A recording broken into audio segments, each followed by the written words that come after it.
Hello, and thank you for joining us today. My name is Samantha Deutch, and I'm the Digital Art History Lead here at the Frick Art Research Library, and privileged to be hosting today's lunchtime program. Joy Goddess, Alilia Walker and the Harlem Renaissance, with author, former ABC News executive, Emmy Award-winning NBC News producer, and founder of the Madam Walker Family Archives, among many, many other achievements. She will be in conversation with the esteemed Joy Bivins, the director of the Schomburg Center for Research in Black Culture, which is a division of the New York Public Library and the world's premier repository for archival materials related to African diaspora, and African American life, history, and culture, including, most importantly for today, the Harlem Renaissance.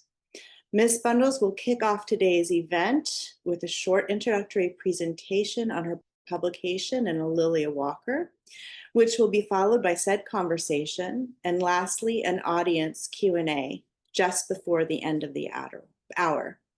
I will be handing this over to Alilia Bundles. Thank you so much, and I look forward to seeing you on the other end for a conversation and ultimately a lively Q&A.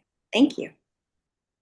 So hello, everyone, and thank you very much, Samantha, and it's wonderful to have Joy here. I look forward to our conversation. So I'm going to just start with some photographs and images of Alilia Walker, my great-grandmother, and her mother, Madam C.J. Walker, my great-great-grandmother.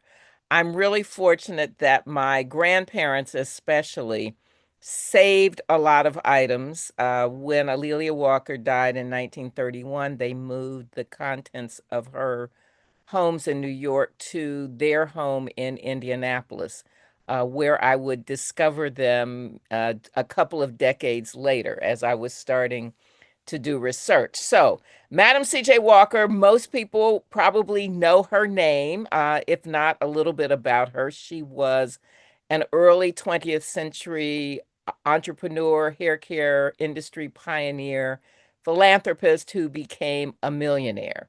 But she had started life as the first child in her family born free. She was born Sarah Breedlove on the same plantation where her parents and older siblings had been enslaved before the Civil War, but she was born in 1867. She was orphaned at 7, married at 14, she said, to get a home of her own to escape the treatment of a cruel brother-in-law with whom she was living. And she married a man named Moses McWilliams and had her only child, whose name was originally Lelia, who became known as Alilia Walker, when she was 17. Moses died when Sarah was 20. She moved up the river from Louisiana to St. Louis, where her brothers had moved a decade earlier. They now were barbers in St. Louis at a time when Black men dominated the barbering trade. But Sarah Breedlove McWilliams was a washerwoman until she was 38, when she discovered her Madam Walker, the formula for her Madam Walker's wonderful hair grower. And I like to give that background because Madam Walker was truly a rags to riches story. And her daughter, Alilia, was with her during the very poor days, but by the time Alilia was a young adult, they were very prosperous. And there would be no Alilia Walker, the joy goddess of Harlem's 1920s, as Langston Hughes dubbed her, without this amazing trajectory of her mother's life. So this is Madam C.J. Walker before using her wonderful hair grower, and then after. So you can see that the product actually worked. It was a really simple formula, something that really had been around for centuries, but was just being commercialized and distributed in the early 20th century. The real secret was a vegetable shampoo. You wash your hair more often. This was a big deal when most Americans didn't have indoor plumbing or electricity. And so people had really bad, not just dandruff, but scalp infections. And you would apply this ointment, wonderful hair grower that was like Vaseline, with sulfur, which is a centuries old remedy for healing skin infections. That is how Madam Walker made her money and began to provide jobs for thousands of Black women. So you see, the 1906 is when she started it. There's a lot in between, but those things are in my book, On Her Own Ground and in Joy Goddess. So I'm just going to give you a quick overview, but you see them here 6 or 7 years after Madam Walker has founded the company with their chauffeur. So she's come a long way from a cabin in Louisiana. Uh, and Madam Walker was in St. Louis, then moved to Denver, where she founded her company, where she married her third husband, Charles Joseph Walker. And then they began to travel. They settled briefly in Pittsburgh. Her daughter Lelia was in Pittsburgh when she and Charles Joseph Walker moved to Indianapolis in 1910, where the company became headquartered. Lelia was running the Pittsburgh office. New York and Harlem were part of her territory, and she could see that the sales in New York were eclipsing the sales in Pittsburgh. She persuaded her mother that they needed to have a presence in Harlem, as Harlem was becoming the Black cultural and political mecca. So in 1913, they bought one townhouse.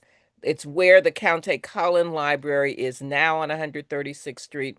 Then they bought a second townhouse right next door, and they hired Vertner Tandy, one of the first licensed Black architects in New York, to create this beautiful facade. And this is where the Walker Beauty Salon was, on the first floor, their living quarters upstairs, and the Walker Beauty School in the basement. This is the beauty salon. Alelia Walker and Madam Walker were both very much involved in philanthropy as well as business. And I just show this to give you an idea of the dimensions of her. In some ways, Alelia Walker has been caricatured and sort of written off as a dilettante. But in the process of doing my research for Joy Goddess, I found this particular example that intrigued me, that during World War I, when many women were volunteering to raise money for the soldiers, the Black soldiers who were going to France, people were raising money. They were knitting socks and scarves and um, getting money for cigarettes and shaving razors. And Alelia Walker had this brilliant idea to raise money to buy an ambulance. She was involved with the Red Cross, and she decided to rent out the Manhattan Casino, even though this picture is actually the Renaissance Casino for people who really know their Harlem history. And she invited Enrico Caruso as kind of the celebrity cameo. She knew that her audiences would enjoy seeing him. They quickly sold out of tickets at the last minute. Caruso couldn't come because he had strained his voice, but they still raised the money, bought the ambulance. But a few weeks after the concert, Enrico Caruso visited this home in Irvington, New York. Madam Walker had moved her personal residence to New York in 1916 while the company remained headquartered in Indianapolis. And she wrote to her lawyer in a letter and saying, that townhouse is beautiful, but it's not big enough for two women. And so she hired the same architect to design this beautiful home for her, which is still standing in Irvington, New York, and is a National Historic Landmark. But it was Caruso, when he visited the home, who said it reminded him of homes in Italy, his native country. And he suggested that they name it Villa Lewaro, using letters from Lelia, Walker, and then Robinson, who had been her first husband. So Lewaro. And this is the music room. Joy and I will talk some more about the importance of music in the Walker women's lives, but you can see that they outfitted their homes with these musical instruments so their friends could perform. Madam Walker died in 1919, just a year after moving into Villa Lewaro, and Alelia Walker became president of the company. This is Madam Walker's brilliantly selected executive team. In 1921, Alelia Walker sailed to Europe on the SS Paris in first class. It was the ship of the time. She stayed at the Hotel Carlton on the Champs-Élysées, and then visited Monte Carlo, Rome, Nice, Addis Ababa, Cairo, Alexandria and Palestine. So I wanted to just show that so you could know about her international life. This is my grandmother, May, who actually was adopted by Alelia Walker. And there's a longer story to tell with that, but this is her wedding in 1923. You can see that she's not a very happy bride, and there's a big story behind that. This is May with the groomsmen at the wedding. They're actually at a reception at Villa Lawaro. Then in 1924, the Walker agents visited New York for a conference of and Madam Walker had hosted her first national conference of her sales agents in 1917 in Philly. It had to have been one of the first conferences of women entrepreneurs in America. But in 1924, after Madam Walker's death, they held their conference in New York at the Renaissance Ballroom at Abyssinian, and here they are at Villa Lawaro for a gathering after they had visited Madam Walker's grave at Woodlawn in the Bronx.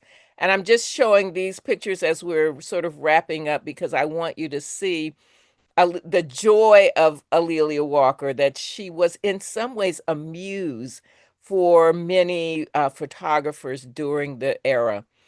In October of 1927, she converted a floor of that townhouse into what became known as the Dark Tower, one of the iconic gathering places during the Harlem Renaissance. She had been entertaining in the home ever since she moved there in the teens, and she had been renting out space, what she called the Walker Studio. But in 1927, as the young writers like Langston Hughes and Wally Thurman and Countee Cullen were becoming more well known and were being published, she wanted to make a specific effort to support them.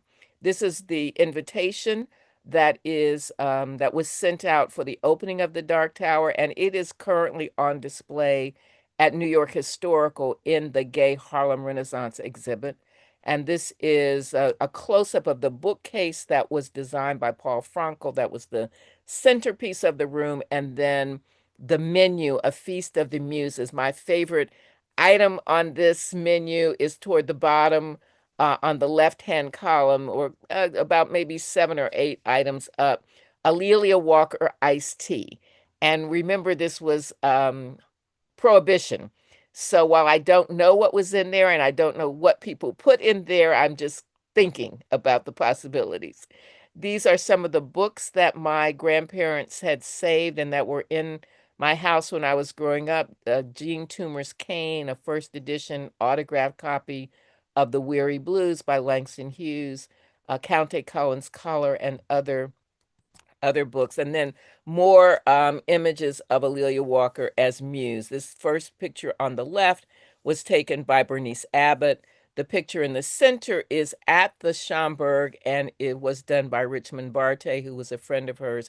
And on the right is a sculpture by Roy Shelton. Alelia Walker and in the music room at Villa Lawaro. And I just love this because it shows her with her friends. And she was, as one person said, that Alelia Walker was like, people flocked to her like bees to flowers, and that she would get a party together and she would call somebody on the phone and say, "Darling, I'm having a party tonight." And it wouldn't be the same without you. Absolutely not. And Langston Hughes essentially said that when somebody knew that they were going to Alelia Walker's, they would bring not just a +1, but a +2, 3, and 4, and have their own entourage because people wanted to be at her parties. This is the crowd outside the funeral home, Howell's Funeral Home, when Alelia Walker died in 1931 in August, and then Alelia Walker, 1885 to 1931. So, Joy, I'm ready. Speaking of joy and joy goddesses. If only I could be this kind of joy goddess. Well, it is a real pleasure to talk to you, and also to talk about this book. I'm really happy to speak about it because it's informative, it's scandalous, it's funny, it's all the things that one would hope to get in a book that's both biography and also contextualizing the moments in which both Alelia and Madam Walker lived. So I also want to thank you for sharing it with our Schomburg audience. As you know, we're celebrating 100 years in 2025 and 2026. And Alelia was around, and many of the folks with whom she had relationships and really tried to uh, mentor and sponsor are so much a part of the story of this place and the story of Harlem.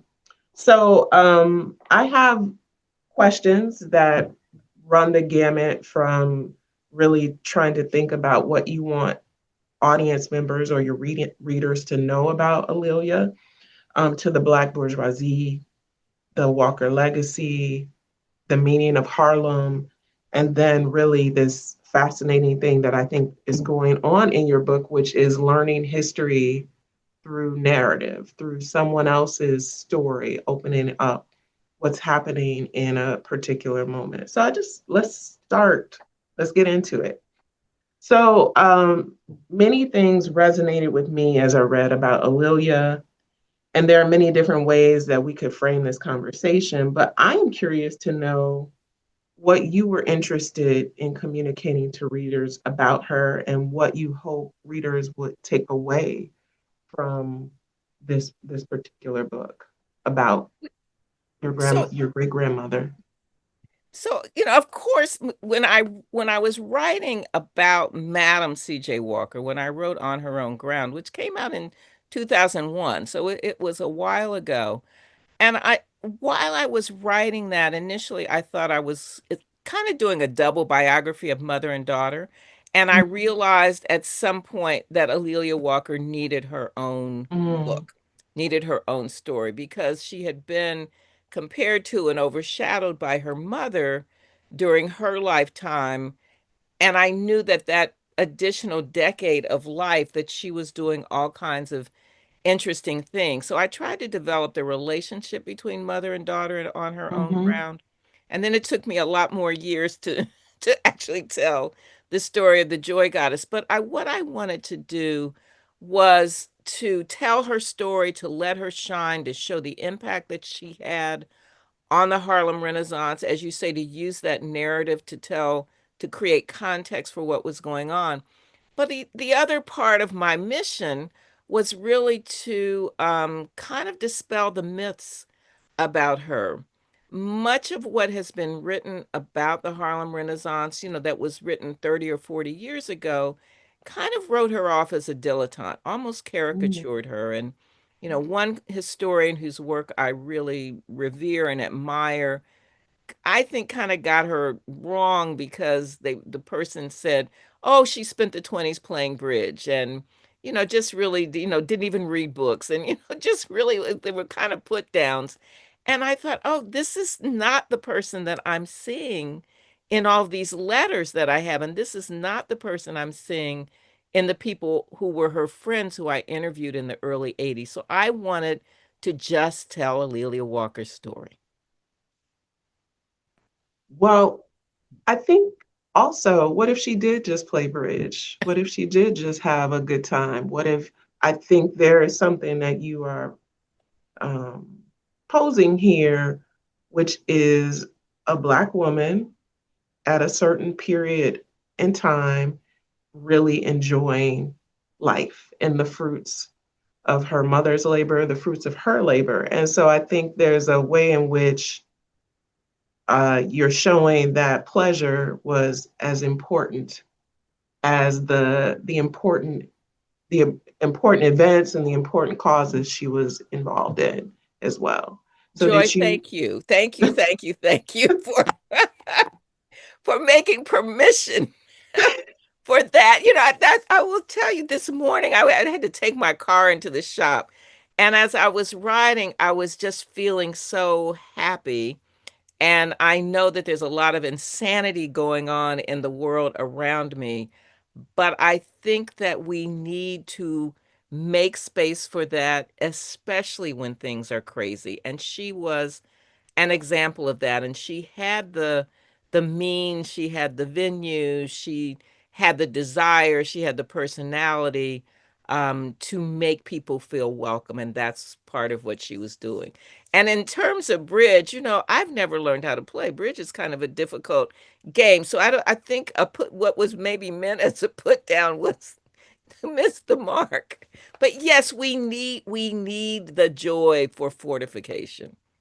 Yeah, I think about in the book, you talk about some health challenges Alelia had, and when she recovered, the commitment that she made to be comfortable and to really center on her own health, right? As we all know, taking care of yourself is a full-time job. And I think that what is presented here is kind of this alternative to what we think about of a Black past. And that's kind of where I wanted to take the next question.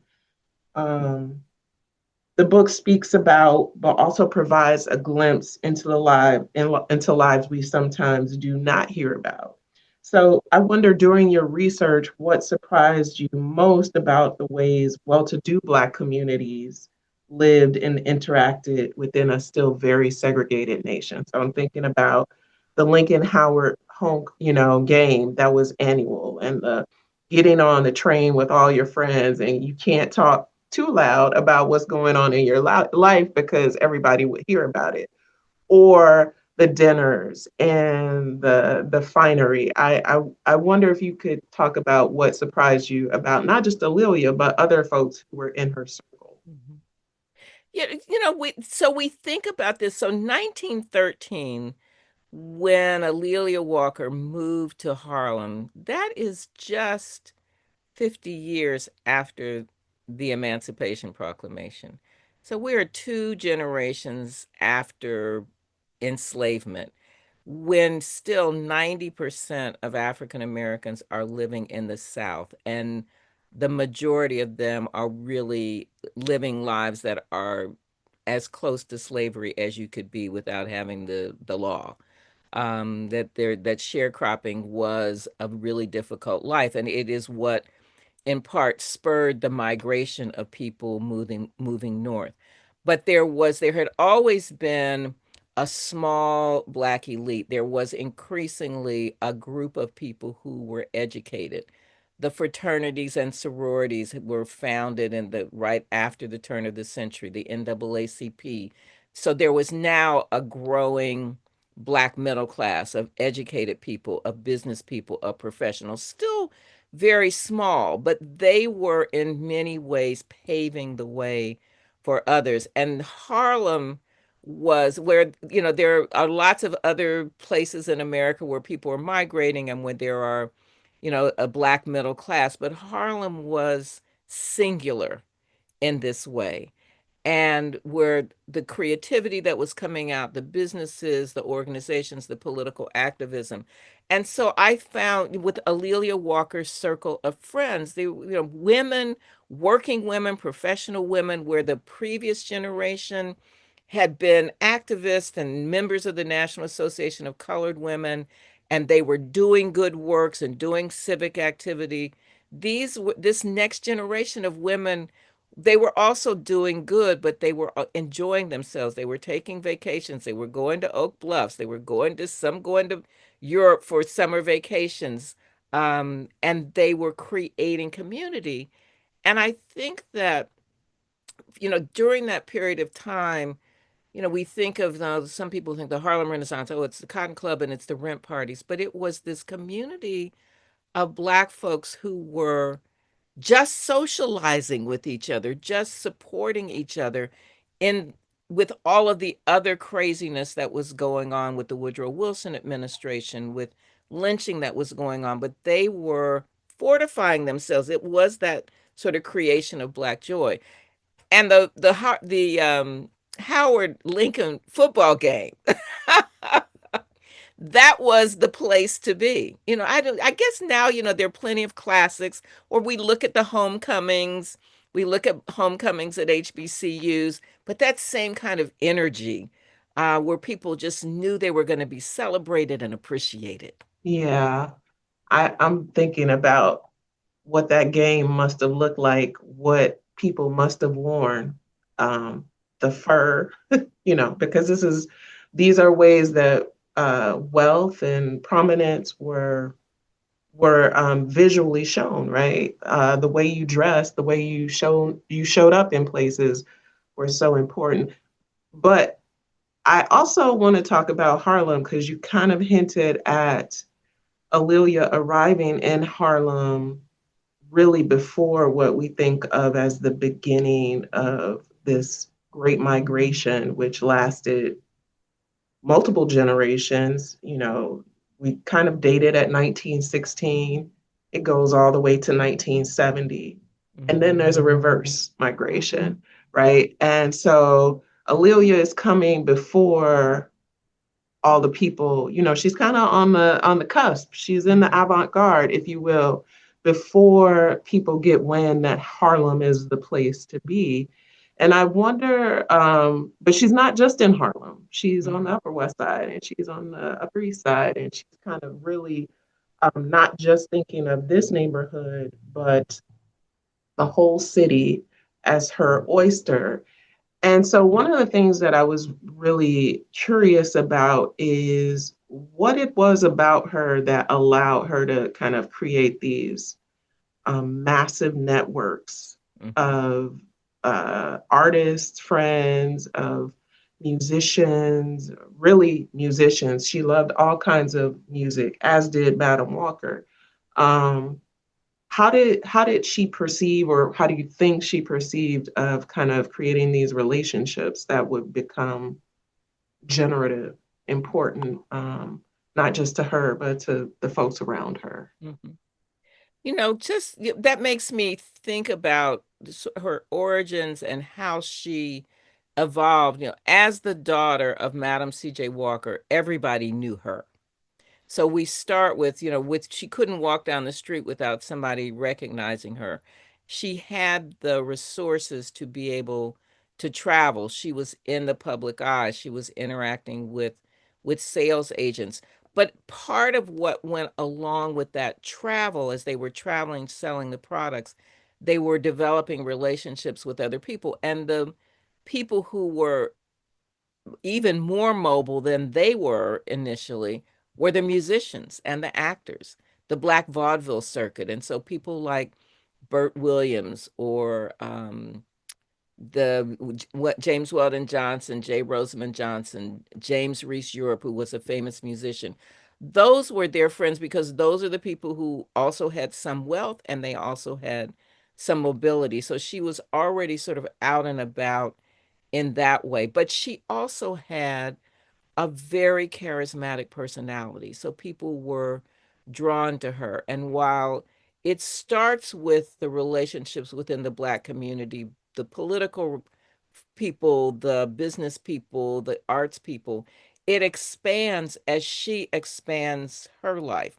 When she traveled overseas in 1921, when she arrived in Paris, she was met by Louis Mitchell, who was a famous jazz drummer, and his wife, Antoinette. They entertained her. They were kind of the center of the entertainment scene in Paris. So she's making friends and she's making European friends. When she's on the ship, she makes friends with a French woman who invites her to dinner. And so these relationships expand so that when she comes back to the United States in the spring of 1922, she now has a network of friends overseas. When they come visit or when their friends come visit, they begin to look her up. So her circle becomes more international. And then after Van Vechten, Carl Van Vechten, who people know, wrote the book with the title that we shall not name. But she was a character, a fictional character in that book. And so now she is interacting with the Greenwich Village folks, with white people downtown, white people on the East Side. So she's such an interesting person that everybody wants her at her parties. But I think it starts with her personality and it starts with her access to resources. I wanted to also talk a little bit about how she worked to distinguish herself from Madam Walker. So Madam Walker, obviously, as you mentioned, is a self-made, completely self-made woman, and really a story that um, is this is of a legend is legendary, right? This is a legend. She is a washerwoman. She starts her own business. She is a very astute studier of her books and what she can and how she can overcome certain deficits and the surpluses. And she had in as a goal, like, when will I become a millionaire? What is that? What is that moment? It was not she was not flippant about anything. This was a very intentional self-building. And so I think one of the things that was obvious to me is that Alelia was also self-determined and self-possessed. But I do think you show the ways she struggled sometimes in the shadow of her mother. And I wonder what are some of the ways, particularly for those who haven't finished the book or are coming to the book, she really distinguished herself from her mother's interests and defined her own interest. And one of the ways, I think, one of the things that's most interesting in the book is these relationships. Mhm. So Alelia has friendships, she has love interests, she has her relationship with her daughter. She also has this relationship with her mother, which isn't always, they're not always skipping through the fields, fire and ice, as it is described. So I wonder, how does she work to kind of distinguish herself from Madam Walker? Well, Joy, let me just say how much I appreciate the careful read. I mean, one does not take that for granted that you have read carefully. So thank you for these really You're welcome. I didn't want to come insightful here all questions. willy-nilly. You know what No, I'm saying? listen, because I know how busy you are, so I'm just grateful. So thank you for that. So Hmm. how she distinguishes herself. It is hard to be the child of someone who's larger than life. It's hard to be the child of an icon. And we see that with, people we know. We see that with celebrities. We see, like, how is somebody navigating that? How are they able to create their own space, or are they just so defeated and deflated by not being able to live up to other people's expectations about them? So she was definitely navigating that, very proud of her mother. She knew that it was her mother's success that had afforded her the life that she had, but she still could not be her mother. And her mother had strong expectations for her. She wanted her to be as devoted to the business as she was, but that was not where Alelia Walker's head and heart were. Fortunately, there were executives, that executive team that Madam Walker had hired, who were running the day-to-day operation in Indianapolis. But Alelia Walker was drawn to Harlem. She was living her life in Harlem. And I think the way that she began to distinguish herself in some ways is a bit derived from the common bond between mother and daughter over culture. They both loved music.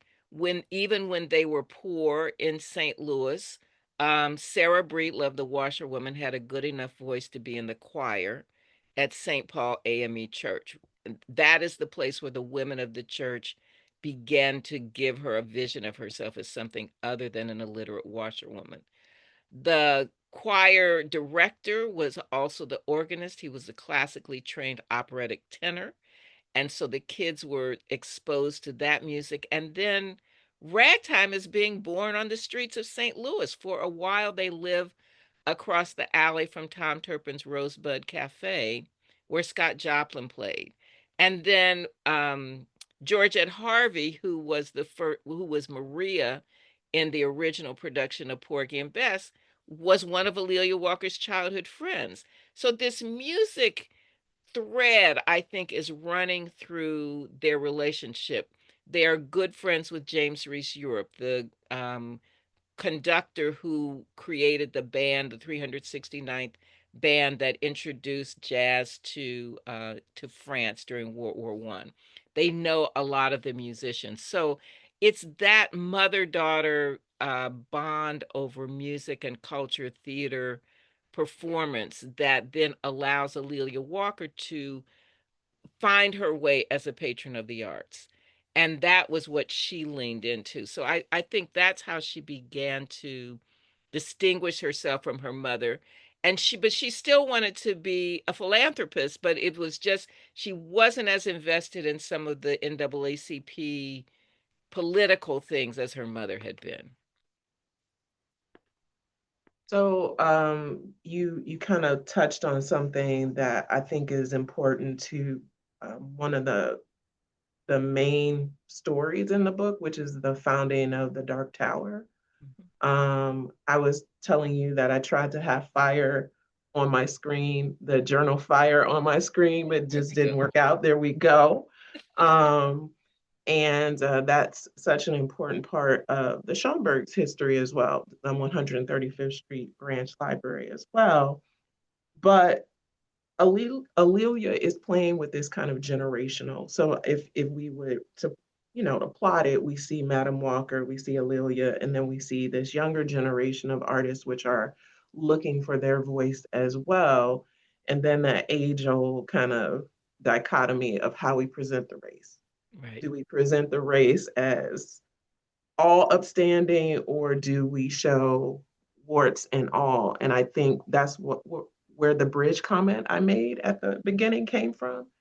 Is there enough space for the full humanity of Black people, even as we're lifting, as we're climbing, right? Because you take us through the end of slavery, which encompasses Reconstruction and the betrayal at the end of Reconstruction, the First World War, the dark summers of between 1919 and 1921. So there's a lot of baggage, there's a lot of violence going on. And still, A'Lelia and this Harlem crew are trying to speak to the creativity of Black people.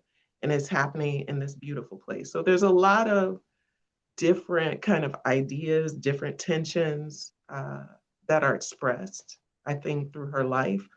And so can you talk a little bit about what she was trying to accomplish with the Dark Tower? Mm-hmm. So that summer, so 1925, this 100th anniversary, the centennial of the Harlem Renaissance is, and I'll just show this. So this is the issue of Survey Graphic. Yeah. Where Elaine Locke had edited that. A lot of the young writers and artists were published in that. And while many people have different beginnings for how they define the Harlem Renaissance, was it the return of the Black soldiers in 1919? Was it Shuffle Along in 1921? But we are now really focused on this centennial, this 1925 dinner where many of these young people came together and they were honored. And I think A'Lelia Walker she'd always had books in her beauty salons.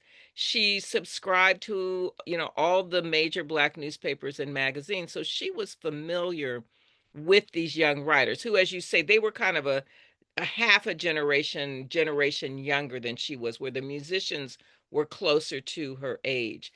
And she was surrounded by all of this talent, and she was hosting art shows, and there was even a poetry reading. Countee Cullen, who was sort of a young prodigy who'd been published, and they hosted something for him before that 1925 dinner. So she knew about these young writers, and she was trying to figure out what she could do to help lift them up. And it's a combination of things. So Romery Bearden, the famous artist, his mother, Bessie Bearden, was a society columnist for the Black newspapers, a good friend of A'Lelia's.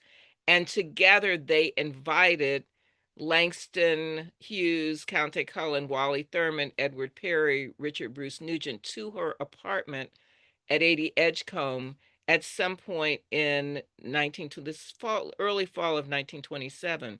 She'd already started redesigning of some space, but this was the moment when these young writers were able to express their ideas for what they wanted to see in a place where they could hang out, where they could create, where they could show their artwork. And I think her initial idea is, what can I do that's going to lift up these young writers? And interestingly, as you say, this sort of, can we express warts and all, to have ultimately Countee Cullen's poem From the Dark Tower was stenciled on one wall, and Langston Hughes's The Weary Blues was stenciled on another wall. And they, in many ways, represented the spectrum of Black expression. Countee was more reserved, more classical. Langston was bluesier. So we could see, some people didn't want to hear Langston's bluesiness. Alelia was fine with all of it. I think that that kind of bridging the gap, really bridging and looking at the whole experience. I mean, if you lived in Harlem, you knew both what was going on for people of means and what was going on for people who had just arrived and who were still on the margins. And so I think that's interesting, because she is an interesting character. Well, so I mean, Joy, you're in Harlem every day. I am.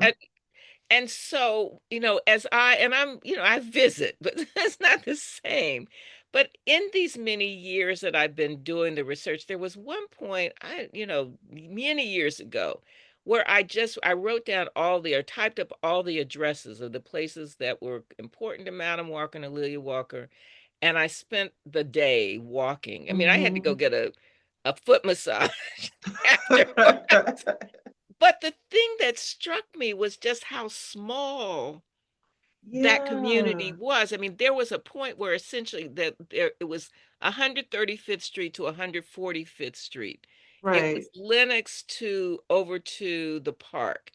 And right. all of, Strivers Row, the Walker's shop, the funeral parlor, where Bessie Bearden lived, all of those. But you could not walk down the street without seeing somebody you knew.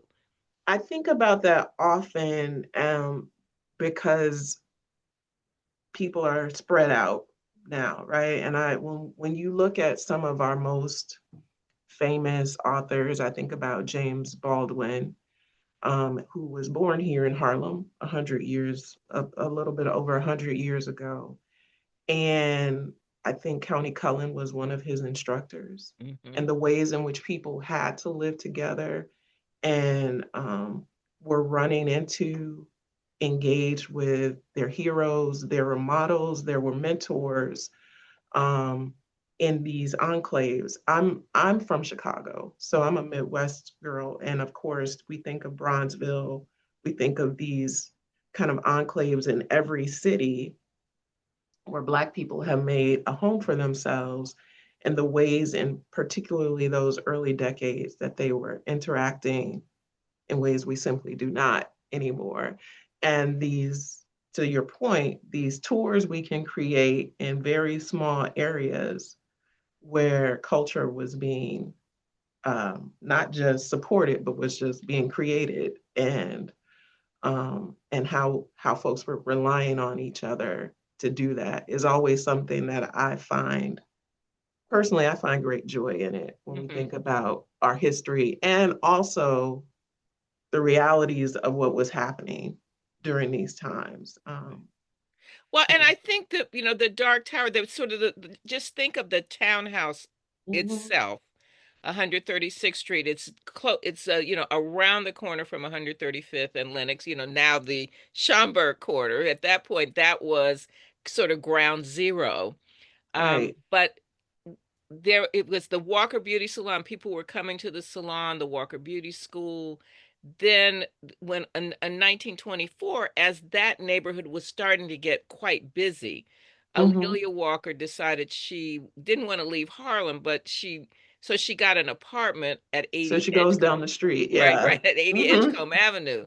But so the commercial part of the townhouse continued, and she began to rent out what she called the Walker Studio for fraternity and sorority parties, for wedding receptions, for dance rehearsals, for, other kinds of things. But that building was already kind of a draw, and sometimes people just wanted to see the building that had an association with Madam C.J. Walker. So then the Yeah. addition of the Dark Tower in 1927 gave it even more mystique. So if you had out of town visitors who were coming to see you in New York, you took them to the Walker Studio or the Dark Tower.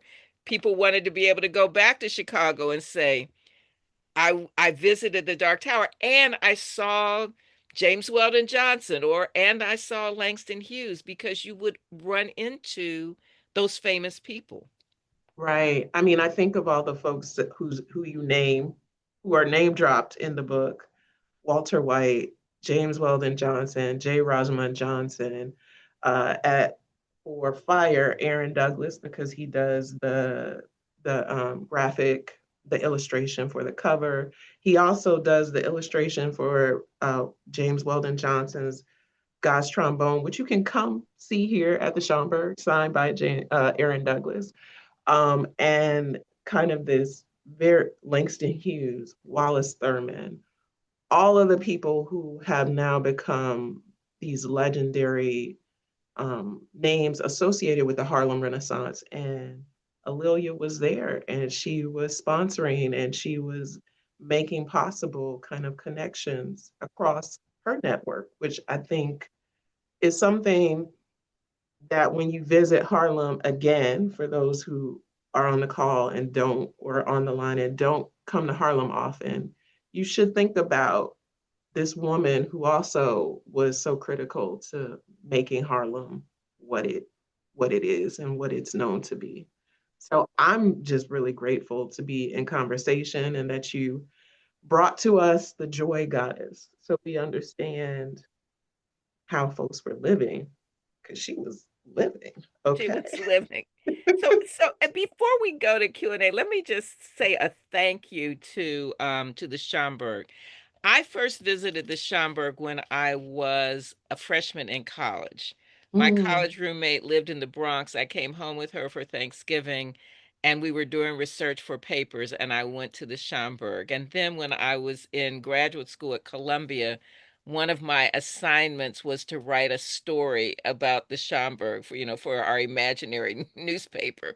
So I did that. At that moment, the Schomburg was in crisis, whether it was going to survive. And right. so we know that it has survived, but it was the source for me of newspapers, the Interstate Tatler, other people's papers, and it is just a treasure for all of us who are doing any kind of research. And the Centennial exhibit, is marvelous. Oh, well, thank you. Can I just, one more thing that I want to lift up that you do so beautifully in this book is your reliance on Black press, the Mm. importance of the Black press, the importance of Black newspapers to create an alternative narrative about what Black life was like, but also those gossip columnists and those social columnists, they kept their finger on the pulse, right? I'm thinking about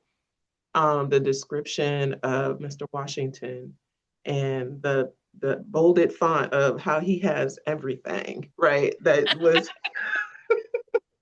Jerry Major was, a gift to me. yes. And so We think we're new when we say that. we They've been really saying that do. for a I mean, long time.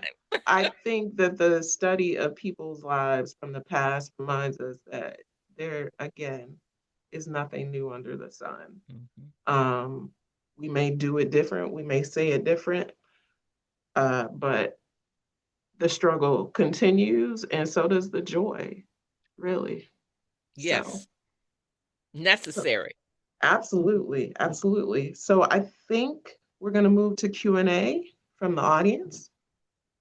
Yes, hi. Thank you so much. I'm going to facilitate the Q&A, but I'm also going to take a little space here just to say thank you again. This was wonderful. And Alilia knows we listened to her book this summer on a trip my husband and I did, going to Maine from Philadelphia. And it was just really eye-opening. And I think Alilia had asked what was the thing that my husband thought of. And we both were just so surprised, like the ease of which Alilia, or she came off as being able to travel and traverse across the United States, and the breadth of her connections and her community, the community that she helped create. Um, Super exciting. And Carl Van Vechten was a surprise for me because I've seen him from a different lens with American art. So I'm like, what is Carl doing over here? So it filled in a lot of blanks for me, which was exciting. So yeah, I see this as creating community, creating this wonderful cultural moment that traverses all of the arts, right? And if people are wondering, why is this at the Frick? I just want to say that Alilia took part of way back when you were writing the book on a series on recovering women's histories, so looking at tastemakers, dealers, collectors, etc., who haven't been written about. And so I thought when the book came out, I was like, come back, let's talk about this again. And I'm so glad I did. So that's enough space for me. That's all I'm taking up. I'm gonna ask one question that was in the chat, and then just going forward, if everyone could put their questions in the Q&A, it just makes it a little easier for me. The first question is from I will keep people anonymous for sure. Is just what is C.J. Walker's connection to Peoria, Illinois? There is no real connection to Peoria, Illinois. I would say that her competitor, Annie Turnbow, spent a lot of time in Peoria. And I was in Peoria a year or so ago because Everly Davis, who's one of the curators there, put together an incredible exhibit about Annie Malone. She has acquired some of her papers and photographs. So it's really Annie Malone, Madam Walker's competitor, who has the Peoria, Illinois connection. And there's a wonderful museum there, Peoria Riverfront Museum. Okay, and I have another question. In your opinion, what would you say is Alilia's greatest contribution to the Harlem Renaissance or Black culture as a whole? Yeah, I think her appreciation for the arts and her ability to create space as a convener. So we can say, oh, she had great parties. Well, but they were in some ways parties with a purpose where people would be comfortable, whether it was her friends from overseas, it could be African diplomats, European royalty, it could be her queer friends, her straight friends, her white friends, her black friends, that it was a space where people were comfortable. And while we may take that for granted, at least among enlightened people today, it was pretty unusual at the time. Okay, and we have another question here. What is the most difficult story to write that you wrote about in your book? I would say the most difficult thing was writing about my grandmother's relationship with A'Lelia Walker. My grandmother was adopted. She had very long braids. Madam Walker's main product was a wonderful hair grower. Madam Walker and A'Lelia Walker had known her uncle in St. Louis in their church, and when Madam Walker moved to Indianapolis, coincidentally, that uncle's mother, my grandmother's grandmother, lived across the street. And so they developed a relationship with her. My grandmother, May, her father had died. Her mother was a third generation widow with 8 children while she was in her 30s. And so they developed this bond. And because May was working in some ways as a model for Madam Walker to demonstrate the wonderful hair grower, that relationship turned into a legal adoption. But it was a kind of Cinderella, but also, sort of a fairy tale that wasn't exactly a fairy tale.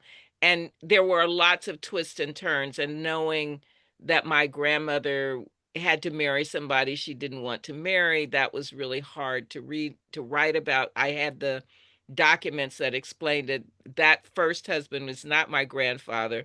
Her second husband was my grandfather.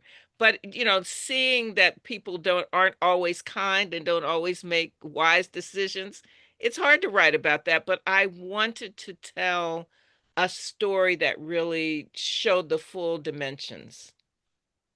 Mhm. Thank you. I mean, it's really great. I feel like I have to listen and reread it again and again to get everything, all the nuances and everything that's in there. Okay, I have another question here. It's someone asking if you could please say a little bit more about Alilia's political activities. So I would say, Madam Walker was definitely more involved in the politics of the time, contributing money to the NAACP for the anti-lynching movement, speaking out on behalf of Black soldiers, advocating for women's suffrage. So that was really Madam Walker's lane, much more than Alelia Walker's. But she was not unaware of the politics of the time. And so the raising money for the soldiers for the ambulance was key. And she had many friends who were political. Bessie Bearden, her good friend, was the Democratic committee woman in Harlem. She was on the school board. And so she knew about politics, but she wasn't as much of a political activist as her mother had been. And then I have another question here. How long did it take you to write this book? They say that they really love the book, by the way, the audio narration, as well as the hard copy. Well, thank you. Thank you for enjoying both. So there are several answers to that, but I think I started working on this book before I could read, when I began to discover some items that had belonged to Alelia Walker and Madam Walker when I was a toddler, going through my grandmother's dresser drawer and finding things that had belonged to them, that the baby grand piano in our living room on which I learned to read music had been in Alelia Walker's homes in New York. And so there were little seeds that were planted. I wrote a report in the spring of 1970 when I was a senior in high school about Alelia Walker and the Harlem Renaissance. So do the math on that, and then my master's paper at Columbia. But On Her Own Ground came out in 2001. I'd written a young adult book on Madam Walker in 1991. And it really did, if I'm honest, it took me, almost 25 years to finally, for this book to be published. But I was working, I was in some leadership roles on some nonprofit boards. And so I was sort of filling it in. And I think, as even though it took me a lot longer than I would have planned, or that my publishers and editors would have planned, I think it has landed at exactly the right time. And part of it is that the Schomburg is celebrating its centennial, and I'm able to say I'm part of that centennial. And we were glad to have you as part of the centennial. Thanks for the shout out. Here's another question. What are your thoughts on the Netflix series based on Madam C.J. Walker's Self-Made, starring Octavia Spencer? Were you consulted on it? Yes. So there's an article that I wrote for Anscape called Netflix Self-Made suffers from self-inflicted wounds. But what I will say quickly, I thought Octavia was great. It was inspired by my book On Her Own Ground, The Life and Times of Madam C.J. Walker. I was hoping for Hidden Figures, and I feel like it was veered towards Real Housewives of Atlanta. So, again, Octavia's great. A lot of people worked hard, but I was disappointed. And I am currently working with friends who are in Hollywood and Broadway, who were kind of as disappointed as I was, because we want to be able to do something with Joy Goddess that will stick more closely to what I think this story should be. Great. So I have a question about your plans for the family archive. Are you going to have them stay with the family, or are you placing them with an institution? So the bulk of the Walker papers are at the Indiana Historical Society. That's where we donated the Walker Company records and many of the letters, and they've now been digitized. The things that I have that my grandparents saved, I've used those for my research. I will donate those to, excuse me, to the Schlesinger Library on the History of Women in America at Harvard Radcliffe Institute. That's my alma mater, and I'm on an advisory council there. Okay, and then this kind of harkens back to about how long it took you to write the book a little bit, and it's also a message from Arkansas. So it's not really a question, but just a thank you for your fantastic book and this amazing discussion. So thank you to Joy as well. She says that her daughter, who is in the 5th grade, is working on a project on A'Lelia Walker for National History Day. So they're sending their blessings from Arkadelphia, Arkansas. Well, I hope that they will go to my website and send me a message. I would love to be able to answer questions. I love helping kids who are working on National History Day projects. And I know I've been to Arkadelphia, Arkansas. I have family roots in Arkansas.